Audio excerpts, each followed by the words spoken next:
Alright, let's talk about introduction to foundations and spread putting. The subject that we are talking about is building construction and material. First question in front of us is saying that a building foundation should be such that the settlement, and the options are, should not take place at all. Is it even possible that settlement will not be there? Settlement will not at all be there? No.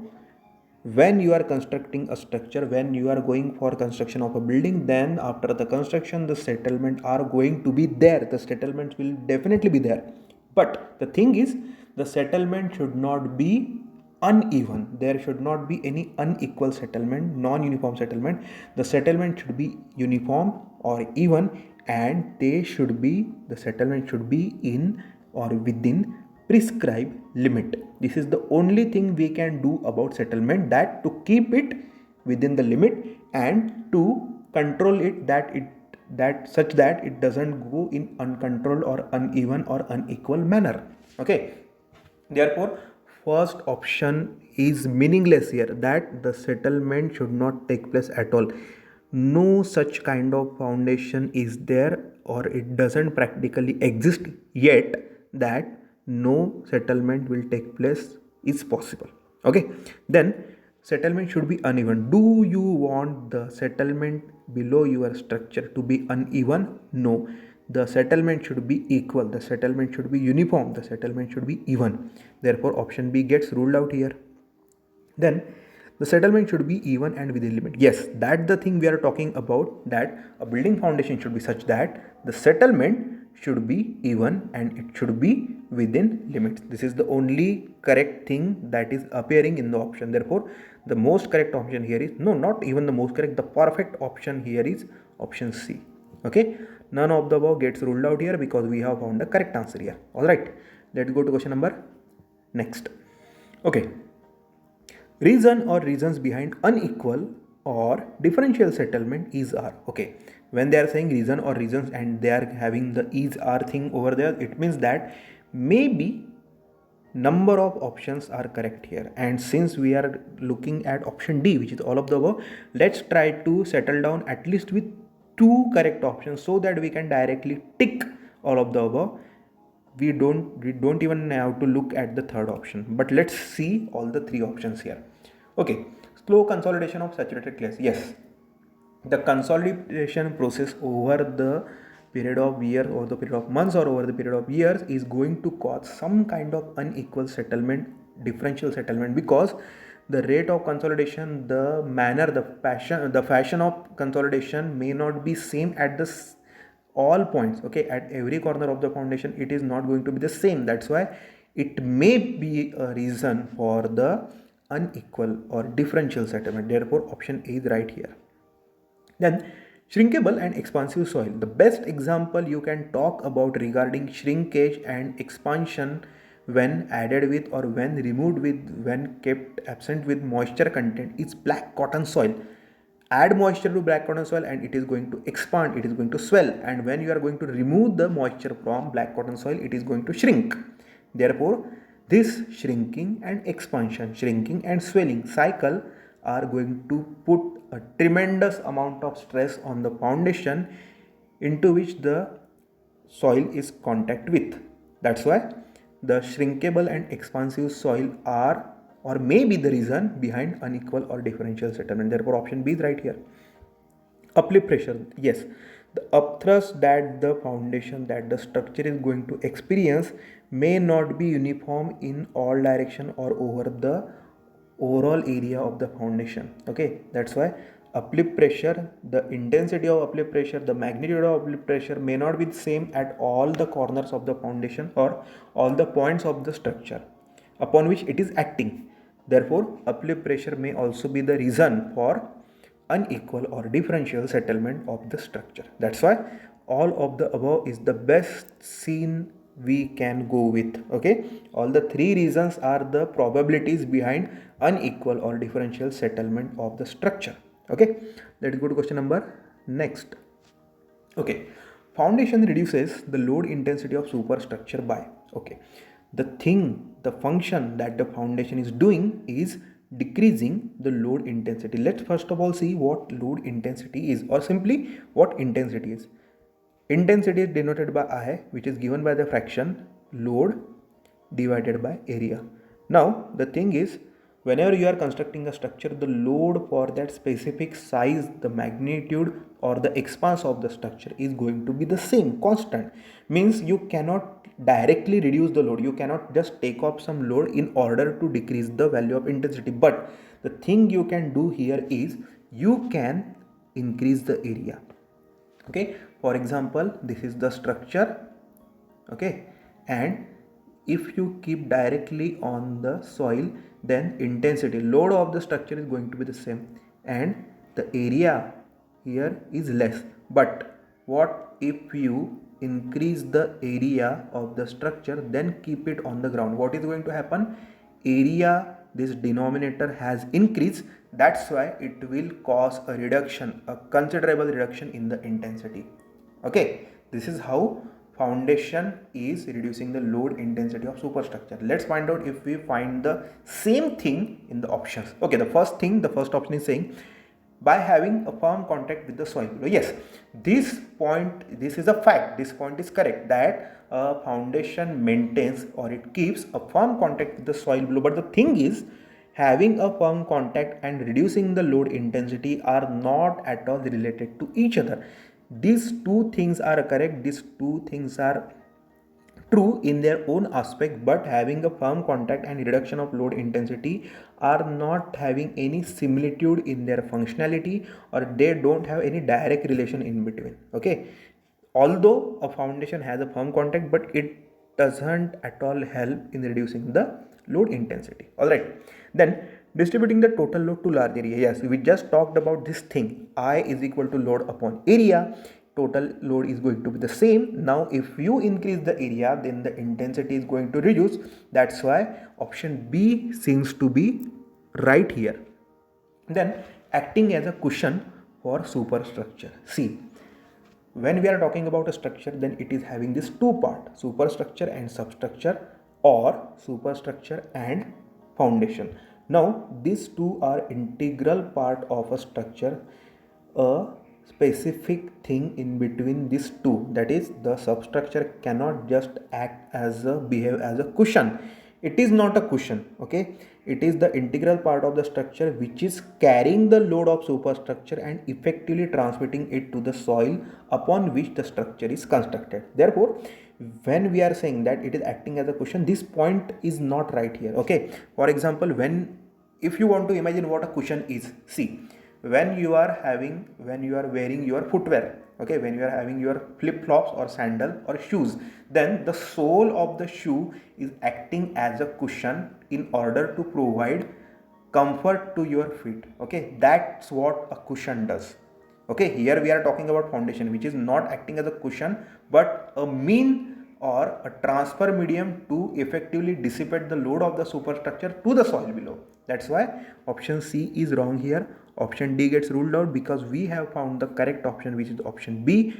Foundation reduces the load intensity of superstructure by distributing the total load to large area. Okay, with this, let's move to question number next. Okay, a foundation provides lateral stability to structure against what? Let's first see what lateral stability is. Okay, see, this is a structure and we have provided a firm foundation to it like this. Okay, see, now if the structure is tending to move sideways, okay, in any side on this plane, on any direction, if it is wanting to move, then it is called as sliding failure. Okay, then if at any point if the structure want to topple over or to roll over, then it is called as overturning failure. But what our foundation is doing, our foundation is anchoring the total structure onto the ground below. Okay, therefore it is resisting the action of sliding or the action of overturning. Therefore foundation provides lateral stability to structure against sliding also and overturning as well.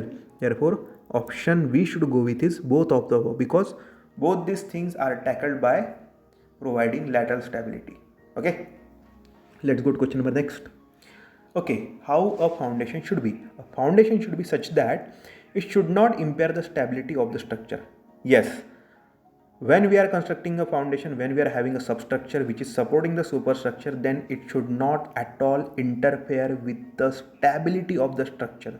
Okay, having a good foundation means not having any interference with the stability of the structure. Therefore option A is correct when we are talking about a foundation or a good foundation. Then it should not cause any differential settlement. Yes, let's focus the word differential. Settlement is going to be there. Settlement is definitely going to be there. But the thing that we have to take care of is the foundation should not cause any differential settlement or unequal settlement or uneven settlement. Okay, therefore option B is also talking sense regarding foundation. Then it should provide sufficient resistance to action of swelling and shrinkage of soil. Yes, in case the foundation is surrounded with soil such as black cotton soil, which on the addition of moisture content swells and upon the removal of moisture content it shrinks, okay, or it diminishes in size. Therefore volumetric changes take place when such kind of soil is there, and these volumetric changes cause a tremendous amount of stress onto the foundation or onto the structure itself. Therefore it should provide a sufficient resistance to action of swelling and shrinkage of soil is correct thing here. Therefore, since all the 3 points which are being talked about a foundation are correct, we will go with option D, which is all of the above. Okay, let's go to question number next. Okay, a foundation is called shallow when? When do we call a foundation as shallow? See, I asked the same question on the Instagram quiz palette. Then I provided 3 options over there. We call a foundation shallow. The first option was given as when depth is less than its width. Okay, another option was given as depth is more than width. Okay, when we are calling depth as depth is more than width, then definitely it is going to be deep foundation. Then the third option was given as depth is less than or equal to its width, but most of the people went with option which was depth is less than width. See, we have to be careful here while taking the option, because in multiple choice questions you don't have to take the right thing, you have to take the most correct option over there, because it may be possible that some facts regarding to that question are put in format of option, but we have to check the scene which is most relevant to the asked question. Okay, we have to take the most correct answer here. It may happen that all the 4 options are correct, but the most correct option is to be ticked when we are talking about multiple choice questions. That's why always pay attention to what else has been provided in the option when you think that you have found out the correct answer. Okay, so the first thing that they have provided is its load by area ratio is within 5.0. See, there is no such parameter that talks about when the load by area ratio, that is intensity, is within this or within that limit. Okay, therefore the first option is bullshit here. Let's cut it down. Second, its depth is less than or equal to its width. Yes, this thing, its depth is less than or equal to its width. Let's jot it down. Depth less than or equal to its width. Yes, this is the parameter that decides whether a foundation is shallow or deep. Depth being less than or equal to width, we will call the foundation as shallow one. Okay, and when the depth is more than width, we are going to call the foundation as deep. Okay, when width is more than or equal to depth, foundation is shallow. When width is less than the depth, we call the foundation as deep. Therefore option B is right here. Since option A got eliminated, option C has no role here, and since we have found out correct option, option D gets ruled out. Remember, depth less than equal to width or width greater than equal to depth, the foundation is shallow. Width less than depth or depth more than width, the foundation is deep. Okay, enough talk. Let's go to question number next. Step footing is categorized under, is it a kind of mat or rough foundation? No. Is it a kind of strap footing? No. Is it a kind of combined footing? No. Step footing is categorized under spread footing, which are spread footing are what? Spread footing support a single column or single wall, and they spread in area in order to the previously talked discussion where we had this intensity thing, load upon area. Spread footing just increase the area in contact, they increase the area for effective distribution or effective dissipation of load. Okay, load upon area. Spread footing do what? They utilize this very thing, increase in the area. Okay, step footing is nothing but a column will be there and a footing in format of steps will be given there. What is happening over here is the area is gradually increasing in format of steps. Okay, more area is made available so that the intensity for that specific column reduces. Okay, let's go to question number next. A strip footing is, okay, option is saying a strip beam joining two column footing. C. Strip footing is a kind of spread footing. Do not get confused with the strap footing where strap beam is there. There is no thing such as strip beam. Okay, option A is incorrect. It is just there for increasing the confusion. Okay, then let's take a look at option C. Strip over which number of columns are supported. No, a strip footing doesn't support a number of columns. It supports a wall only. Therefore, option B is saying a spread footing for a wall. Yes, a strip footing is nothing but a spread footing for a wall. Okay, strip footing for a wall looks something like this. For example, if this is a wall, then strip footing will be a surface over which this wall is constructed. Okay, this is your strip footing and this is your what? Single wall. Okay, let's go to question number next.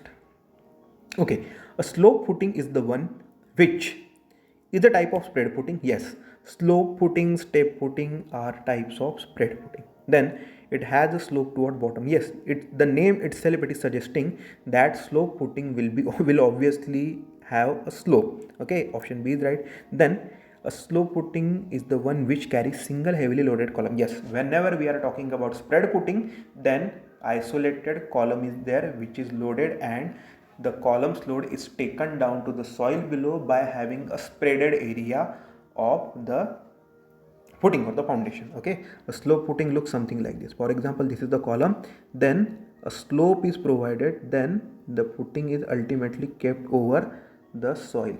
Okay, this is what your slope footing, this is what your column. Okay, you can see the slope over here where gradual increase in area has been provided. Option C is also right. Therefore, the most correct answer here is option D. Okay, so with this we have covered the introductory part of foundation and spread footing. In the next lecture we will take a glance on strap footing, combined footing and mat or raft foundation. Okay, till then, if you like the video, press the like button, share the video amongst your friend and subscribe to Simplified Learning for more such videos. If you are a Hindi viewer, do check out the second channel, Civil Engineering in Hindi, which is the second channel of ours. Okay, if you want quizzes, tests and PDFs of notes, then do follow the Telegram channel. And for purest of the pure civil engineering memes, for the funniest videos, memes can be found on our Instagram page, which is Simplified Learning Civil. So do find all the links of given things in the description. Till then, take care and bye bye.